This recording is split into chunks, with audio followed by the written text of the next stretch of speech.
Hello दोस्तों, नमस्कार। SM किसी चैनल में मैं आप सभी लोगों का दिल से बहुत बहुत स्वागत करता हूं। सो दोस्तों, स्टार्ट कर लेते हैं सबसे पहले कैम्प्स के साथ। यस, कैम्प्स की अगर हम लोग बात करेंगे, computer age management service limited करके, ठीक है, म्यूचुअल फंड से रिलेटेड ये कंपनी काम करती है। एंड आज के दिन भी आप देख सकते हो 8.5% गजब की तेजी हम लोग को देखने को यहाँ पे मिल रही है। ठीक है, कंपनी ने यहाँ पे जो पुराना लेवल था उसको भी तोड़कर, मतलब जो टेक्निकली भी बातें बोलते हैं ना, ब्रेकआउट दिखाकर ऊपर भागते हुए देखने को मिल रही है। ये सारी चीज़ें तो ट्रेडिंग के हिसाब से चलती रहती है, बट अगर हम लोग यहाँ पे फंडामेंटली बात करें, कंपनी के बिजनेस मॉडल की बात करें, तो ऑलरेडी हम लोग इसको काफ़ी बार कवर कर चुके हैं, कैम्प्स एंड उसी के साथ साथ के फिन टेक्नोलॉजीज।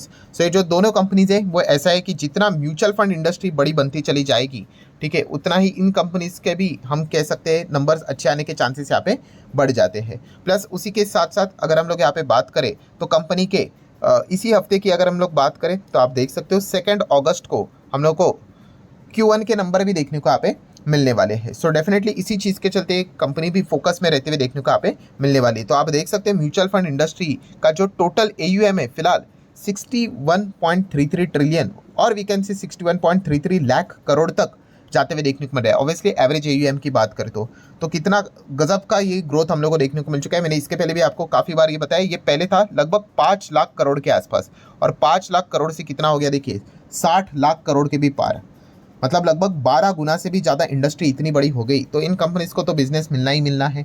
ठीक है, जैसे कि CDSL कैसे भागा, BSE कैसे भागा, तो वैसे ही इन इंडस्ट्री को भी इस चीज़ का काफ़ी अच्छा फायदा मिलते हुए देखने को यहाँ पे मिल रहा है। सो डेफिनेटली जितना यहाँ पे म्यूचुअल फंड की साइज़ बड़ी होती चली जाएगी, जितना म्यूचुअल फंड यहाँ पे अच्छा परफॉर्मेंस करते चला जाएगा, ठीक है, जैसे कि यही बातें बताई जा रही कि होप है कि आने वाले समय में और भी म्यूचुअल फंड में जो फ्लोज है हम लोग को रोबस्ट देखने को यहाँ पे मिल जाएंगे, SIP और ज़्यादा यहाँ पे आते हुए देखने को यहाँ पे मिल जाएगी, उतना ही ज़्यादा इन कंपनीज के भी यहाँ पे हम लोग को बिजनेसेस को फायदा होते हुए देखने को यहाँ पे मिलने वाला है। इसी चीज़ के चलते कैम्प्स जैसी कंपनी भी हम लोग को अच्छा परफॉर्मेंस देते हुए देखने को यहाँ पे मिल रही है। देन अगर हम लोग यहाँ पे बात करेंगे, आगे बढ़ लेते हैं यहाँ पे ट्राइडेंट से रिलेटेड। तो चलिए, आज के दिन ट्राइडेंट ने यहाँ पे नियर बाय 7% के आसपास की तेजी दिखा दी। ठीक है, तेजी मंदी वाली चीज़ें चलती रहती है, मैंने काफ़ी बार आप लोगों को ये चीज़ें सिखाई है। रोज़ की अगर वीडियो की बात करें तो ये वाली बातें तो रिपीट होती रहती है और होनी ही चाहिए, तभी जाके आप शेयर बाजार में टिक पाओगे। कौन सी की यस, अगर आपको किसी भी स्टॉक में जाना है तो आपका हमेशा अप्रोच बिजनेस ओरिएंटेड होना चाहिए। अगर आप बिजनेस को छोड़कर अगर बाइंग का बटन दबा देते हो कोई भी एक्सक्यूज़ को लेकर, रीज़न को लेकर, तो फिर वो लंबी अवधि तक चलेगा कि नहीं कहना मुश्किल यहाँ पे रहेगा। खास करके जब स्टॉक नीचे आता है तो फिर आपको काफ़ी दिक्कतें हो सकती है। तो ट्राइडेंट की अगर हम लोग बात करें, इनके लिए अच्छी बात यही एक यहाँ पे रहती है, ठीक है, कि प्रमोटर की होल्डिंग 73% की देखने को मिल जाती है।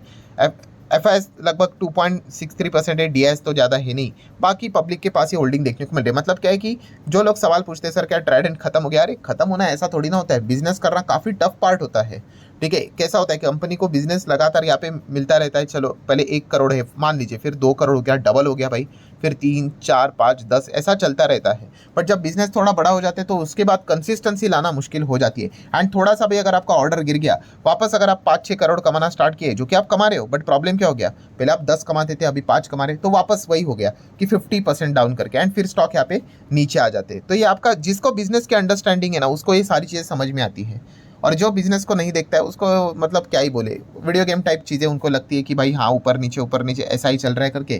तो ऐसा नहीं भाई, उसके पीछे अंडरलाइंग असेट की अगर हम लोग बात करें, कोई भी चीज़ है तो हम लोग को इतना बड़ा बिजनेस का साम्राज्य ही देखने को मिल जाता है। सो टेक्सटाइल इंडस्ट्री से जुड़ा हुआ है। टेक्सटाइल इंडस्ट्री का फिलहाल का परफॉर्मेंस अगर हम लोग कहें तो ठीक ठाक ही देखने को यहाँ पे ओवरऑल मिल रहा है। देन अगर हम लोग आगे बढ़ेंगे दोस्तों, तो टाटा मोटर्स, तो टाटा मोटर की भी अगर हम लोग बात करेंगे, 3.25% की तेज़ी देखने को यहाँ पे मिल रहा है। लगातार डेली बेसिस के हिसाब से नया हाई दर्ज करते ही जा रहा है। 52 वीक हाई के साथ साथ ऑल टाइम हाई। जब से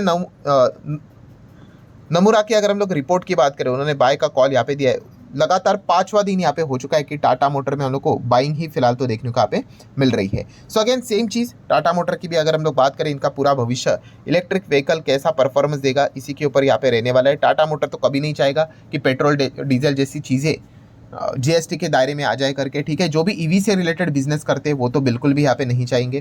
ठीक है, सो इलेक्ट्रिक व्हीकल की अगर हम लोग बात करें, फिलहाल टाटा मोटर काफ़ी अच्छा परफॉर्मेंस दे रहा है, नंबर 1 पोजीशन पे है। हाँ बट यस, आने वाले समय 2025 ऑनवर्ड्स अगर हम लोग बात करें, हेवी कॉम्पिटिशन इनके लिए यहाँ पे बढ़ने वाला है। तो इस पॉइंट को भी आपने अच्छी तरीके से फोकस में रखना है कि भाई कंपनी का बिजनेस पहले तो चल रहा था, ठीक है भाई, जल्दी शुरुआत इन्होंने की, खुद से ही भागना स्टार्ट किए, तो नंबर 1 पे रहना काफ़ी आसान था, बट अभी नंबर 1 पोजीशन को टिकाना इनके लिए काफ़ी चैलेंजिंग पार्ट रहने वाला है। सो ये देखना पड़ेगा उसके साथ ये कैसे डील करते हैं। मैंने इससे रिलेटेड आप काफ़ी वीडियोज़ में आप लोगों के पॉइंट बताए हैं कि जो सेल्स के आंकड़े हैं वो हम लोगों को बताएंगे कि इलेक्ट्रिक व्हीकल का सेल्स कितना हो रहा है करके, मार्केट शेयर क्या गेन हो रहा है या फिर मार्केट शेयर को ये लगातार खो रहे। ये सारे सवाल के जवाब हम लोग को बता देंगे कि टाटा मोटर की आगे की जर्नी कैसी रहेगी करके। वैसे अगर नंबर्स की बात करें तो 1 अगस्त को इसी हफ्ते कंपनी के नंबर भी हम लोग को देखने को मिलने वाले हैं। आगे बढ़ेंगे दोस्तों तो आरवीएनएल से रिलेटेड भी कल के दिन मार्केट क्लोज होने के बाद खबर देखने को मिली थी। हाँ वही 739 करोड़ का कुछ तो ऑर्डर इनको यहाँ पे मिला था।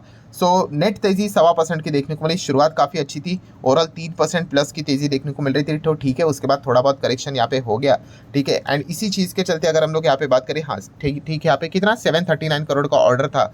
एंड Q1 के नंबर की अगर हम लोग बात करें तो 8 अगस्त को कंपनी के नंबर हम लोग को देखने को यहाँ पे मिलने वाले हैं। देन दोस्तों अगर हम लोग यहाँ पे बढ़ लेते हैं, किससे रिलेटेड, VBL से रिलेटेड। यस, वरुण बेवरेजेस, यहाँ पे हम लोग थोड़ा ज़्यादा टाइम यहाँ पे इन्वेस्ट करेंगे। मतलब सबसे पहले अगर आप चेक करोगे तो 6.5% स्टॉक हम लोग को गिरते हुए देखने को यहाँ पे मिल चुका है, ठीक है। एंड आप देख सकते हो पहले तो स्टॉक नॉर्मल ही चल रहा था, पर एक टाइम पे एकदम सडनली बहुत बड़ा माल किसी ने यहाँ पे बेचा है। उसके बाद आप देख सकते हो और गिरावट।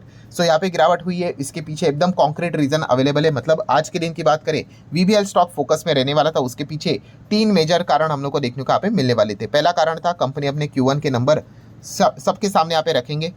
डिविडेंड से रिलेटेड क्या अनाउंसमेंट होगी या नहीं वो भी हम लोग को पता चलने वाली थी, अगर होगी तो कितना डिविडेंड मिलेगा वो। एंड आखिरी मोस्ट इंपॉर्टेंट पॉइंट जिसका इंतजार हर कोई कर रहा था कि स्टॉक स्प्लिट क्या कंपनी देगी, अगर देगी तो वो कितना देगी। तो इन तीनों सवाल के जवाब आज के दिन हम लोग को मिलते हुए देखने को मिलने वाले थे। एंड जैसे ही बाजार यहाँ पे चल रहा था तभी सवाल के जवाब हमारे सामने यहाँ पे आते हुए देखने को यहाँ पे मिल गए। तो सबसे पहले अगर हम लोग बात करें कंपनी के नंबर कैसे रहे, तो VBL ने अच्छे नंबर दिखाए, 26% प्रॉफिट में जंप हम लोग को देखने को यहाँ पे मिल चुके हैं। अगर आप कंपनी के क्वार्टरली नंबर्स को देखोगे तो सबसे पहले मोस्ट इंपॉर्टेंट पॉइंट आपको बिजनेस का नेचर समझ में यहाँ पे आना चाहिए। क्वार्टरली से ज़्यादा ईयरली कंपैरिजन यहाँ पे सेंसिबल बात बनती है। तो आप देख सकते हो कि कंपनी का क्वार्टरली भी परफॉर्मेंस अच्छा ही देखने को मिलेगा, ठीक है। बट जैसे कि आपको पता है अप्रैल मई जून, ठीक है, अप्रैल में एकदम ही ज़्यादा गर्मी वाला सीजन यहाँ पे रहता है, एकदम ही पीक लेवल हम लोग को देखने को मिल जाती है। तो सेल्स तो काफ़ी अच्छा देखने को मिल जाता है। तो ऑपरेटिंग प्रॉफिट देख सकते हो 1991 करोड़, ऑलमोस्ट 2000 करोड़। OPM भी देख सकते हो, मार्जिन 28%। एंड नेट प्रॉफिट की भी अगर हम लोग बात करें 1260 करोड़ के आसपास का नेट प्रॉफिट देखने को मिला है, ठीक है। 9.64 का EPS। इसके पहले महीने का अगर आप देखोगे 548 से 1262 एंड 4.13 से 9.64, मतलब हम कह सकते हैं कि क्वार्टरली डबल परफॉर्मेंस हम लोग को देखने को यहाँ पे मिल रहा है। बट जैसे मैंने कहा कि सेंसिबल चीज़ वही होती है ईयरली इसको स्टडी करना, क्योंकि आप इसके पहले भी देख सकते हो कि लास्ट टाइम के भी कंपनी के क्वार्टरली नंबर आपको कुछ वैसे नज़र यहाँ पे आ जाएंगे, क्योंकि जो क्वार्टर रहता है यहाँ पे, ये जून क्वार्टर जिसमें अप्रैल मई मंथ का जो इन्वॉल्वमेंट देखने को मिल जाता है उसमें हमेशा सेल्स ज़्यादा देखने को मिल जाते हैं। सो ईयरली भी परफॉर्मेंस देखेंगे तो 1000 करोड़ का नेट प्रॉफिट था, वो कंपनी का 1262 यहाँ पे होते हुए देखने को यहाँ पे मिल चुका है, ठीक है। एंड EPS भी 7.65 से बढ़कर 9.64 है, जो कि अभी हम लोगों ने जस्ट यहाँ पे रीड आउट किया। कौन सी चीज़ कि 26% का हम लोग को प्रॉफिट यहाँ पे फिलहाल तो बढ़ते हुए देखने को यहाँ पे मिल चुका है। देन अगर हम लोग बात करेंगे दोस्तों डिविडेंड से रिलेटेड अनाउंसमेंट, तो क्या डिविडेंड दिया है, तो इस सवाल का जवाब है YES। यस, कितना दिया है भाई, ₹1.25। आप देख सकते हैं ₹1.25 का डिविडेंड यहाँ पे दिया है, ठीक है। अगर आपको लग रहा है 100-200 रुपये का डिविडेंड बांटा जाएगा तो आपको बहुत ज़्यादा स्टडी करने की यहाँ पे आवश्यकता है। ऐसे ही यहाँ पे इतना बड़ा डिविडेंड यूजुअली मिलता है नहीं। देन अगर हम लोग बात करें दोस्तों फेस वैल्यू की, अगर हम लोग बात करें तो कंपनी का फेस वैल्यू 5 था। तो स्टॉक स्प्लिट कितना देगी कंपनी, इसी के ऊपर निगाही थी। काफ़ी लोग एक्सपेक्ट कर रहे थे कि यहाँ पे शायद से 1 के बदले 5 शेयर्स यहाँ पे मिल जाए करके, बट नहीं। जो स्टॉक स्प्लिट हम लोग को देखने को मिला है थोड़ा सा ऑड टाइप का स्टॉक स्प्लिट है। आप देख सकते हैं फेस वैल्यू जो 5 का था वो अभी फेस वैल्यू 5 का हटकर 2 का यहाँ पे होने वाला है।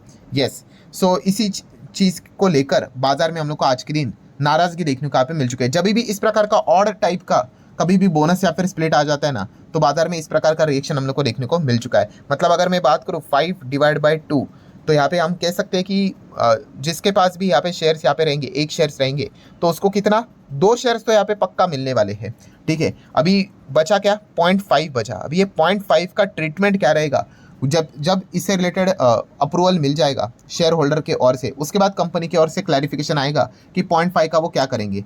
क्या यहाँ पे 2 ही कंसिडर करेंगे या फिर 3 कंसिडर करेंगे, मतलब इतना तो पक्का है कि अगर आपके पास एक शेयर है तो वो 2 तो आप लोगों को यहाँ पे मिल ही जाएंगे जो कि लिखा हुआ है। बट 0.5 का क्या होगा, उससे रिलेटेड कंपनी के पास यूजुअली 2 रास्ते होते हैं। उसमें से पहला रास्ता होता है कि भाई कैश यहाँ पे दे दे करके आपके बैंक अकाउंट में पैसा यहाँ पे आएगा, जितना इक्विवेलेंट रहेगा उस हिसाब से 0.5 के हिसाब से। एंड सेकंड रहता है कि इसको राउंडेड ऑफ किया जाता है। बट वो राउंडेड ऑफ क्या करने का, नीचे करने का कि ऊपर करने का, वो एक देखने वाली बात है। नीचे करेंगे तो शेयर होल्डर और नाराज हो जाएंगे कि भाई ये क्या बात हो गई कि 2 ही शेयर आप देख रहे हो, 0.5 का ट्रीटमेंट कैसे आएगा। एंड अगर ऊपर कर देंगे तो एक्स्ट्रा शेयर्स यहाँ पे इशू करने पड़ेंगे, वो भी मिसमैच हो जाता है। तो यूजुअली कंपनी क्या कर देती है, जो बैलेंस है 0.5 का उसका कैश यहाँ पे दे देती है। बट वो देखना पड़ेगा, जैसे शेयर होल्डर अप्रूवल दे देंगे इस चीज़ को, किस चीज़ को, यहाँ पे जो नंबर सामने रखे हुए हैं, डिविडेंड तो इंटरिम रहेगा शायद से, बट स्प्लिट की अगर हम लोग बात करें उसके बाद इससे रिलेटेड क्लैरिफिकेशन यहाँ पे आ जाएगा। सो यही मेजर रीजन था जो वीबीएल का शेयर हम लोग को फॉल होते हुए देखने को यहाँ पे मिला है। स्टॉक स्प्लिट के ही चलते फॉल होते हुए देखने को यहाँ पे मिल चुका है, ठीक है, जिसके चलते आप यहाँ पे देख सकते हो। मतलब क्या है कि जब भी इस प्रकार के ऑड नंबर्स देखने को यहाँ पे मिल जाते हैं तो यहाँ पे जो स्प्लिट वाले जो एंट्री करने वाले लोग थे उन्होंने क्विकली यहाँ पे एग्जिट यहाँ पे कर लिया और स्टॉक गिरते हुए देखने को यहाँ पे मिला है। बट जो बिजनेस वाले रहेंगे मुझे नहीं लगता कि उनको कोई तकलीफ यहाँ पे होगी, क्योंकि कंपनी ने बिजनेस वाइज परफॉर्मेंस काफ़ी शानदार यहाँ पे दिखा दिया है। ठीक है दोस्तों, आखिरी पॉइंट को कवर कर लेते हैं बजट से रिलेटेड। बजट से रिलेटेड देखा गया, बजट खत्म भी हो चुका है बट अभी भी लोगों में काफ़ी गुस्सा देखने को मिल रहा है और इतने सारे सजेशंस अभी हम लोग को जाते हुए देखने को मिले। कहाँ तक, पीएमओ तक, प्राइम मिनिस्टर तक सजेशंस जाते हुए देखने को मिले बड़े बड़े लोगों के, कि यहाँ पे मतलब जो आपने टैक्स यहाँ पे बढ़ाया है, खास करके इस चीज़ के चलते मिडिल क्लास काफ़ी ज़्यादा गुस्से में देखने को यहाँ पे मिल रहा है। आप यहाँ पे देख सकते हो, जैसे कि हम यहाँ पे कह सकते हैं दोस्तों कि इन्फोसिस के, ठीक है, जो पुराने मतलब एक्स इन्फोसिस सीएफओ की अगर हम लोग बात करें, मोहनदास पाई जी की बात करें, तो उन्होंने भी अपील की है प्राइम मिनिस्टर जी को कि ये जो कैपिटल गेन टैक्स आपने यहाँ पे जो लगाया है, इस चीज़ के चलते मिडिल क्लास बहुत ही ज़्यादा अपसेट भी है, एंग्री भी है। एंड इसी चीज़ के चलते जितना हो सके जल्द से जल्द इसको यहाँ पे आपने हटा देना चाहिए। ये मतलब सजेशन एक्स इन्फोसिस के सीएफओ ने भी प्राइम मिनिस्टर जी को यहाँ पे दिया है। आप देख सकते हैं middle class angry, prime minister and plus उसी के साथ साथ फाइनेंस मिनिस्ट्री को भी उन्होंने ये बात बोली है कि जो रियल इस्टेट से रिलेटेड भी इंडेक्सेशन आपने जो हटाया उसका जो बेनिफिट मिलता था वो एटलीस्ट आपने 1 अप्रैल 2024 तक तो यहाँ पे रखना चाहिए था। ठीक है, आपने डायरेक्टली उसको हटा दिया। 2001 की यहाँ पे वो फिलहाल तो यहाँ पे बात कर रहे हैं एंड इसी चीज़ के चलते लोगों में काफ़ी गुस्सा देखने को मिला। मतलब प्रॉब्लम क्या यहाँ पे हो रहा है कि आप क्या करते हो, आप काफ़ी सारे इन्वेस्टमेंट के प्लान करते हो, रियल एस्टेट से रिलेटेड भी प्लानिंग की होगी या फिर इक्विटी से रिलेटेड भी प्लानिंग की होगी। अभी फिलहाल क्या है कि 10% का टैक्स था, चलो अभी 12.5% की यहाँ पे बात हो रही है। ठीक है, अभी हमारे भी लॉन्ग टर्म के प्लान होते हैं ना भाई, कि मुझे भविष्य में 10 साल के बाद, 15 साल के बाद कि भाई 5 करोड़ चाहिए, 10 करोड़ चाहिए, उस हिसाब से लोग एसआईपी करते हैं, निवेश करते हैं। ठीक है, एंड जब आप पैसा निकालोगे तो कैलकुलेशन किया जाता है कि हाँ भाई इतना टैक्स मुझे यहाँ पे देना पड़ेगा, तो चलो मेरे हाथ में इतना इतना XYZ अमाउंट बचेगा। बट जैसे उन्होंने टैक्स यहाँ पे बढ़ा दिया तो डेफिनेटली जितना उन्होंने प्लानिंग किया था उससे कम ही पैसा उनके हाथ में बचेगा। एंड इसी चीज़ के चलते उनकी प्लानिंग भी अभी गड़बड़ाती हुई देखने को मिल रही है। एंड इसी चीज़ के चलते काफ़ी मिडिल क्लास लोग हम लोग को गुस्सा होते हुए देखने को यहाँ पे मिले हैं। सो प्राइम मिनिस्टर जी के पास यहाँ पे रिक्वेस्ट यहाँ पे जा चुकी है, अभी वो सुनेंगे या नहीं सुनेंगे ये तो बात की बात है। ठीक है, सो देख लेते हैं आगे क्या होता है करके। सो जितने इंपॉर्टेंट पॉइंट्स थे सारे यहाँ पे मैंने कवर कर लिए। वीडियो हेल्पफुल लगा होगा तो चाहो तो लाइक एंड शेयर कर सकते हो। मिलते हैं अगले वीडियो में, तब तक के लिए बाय बाय।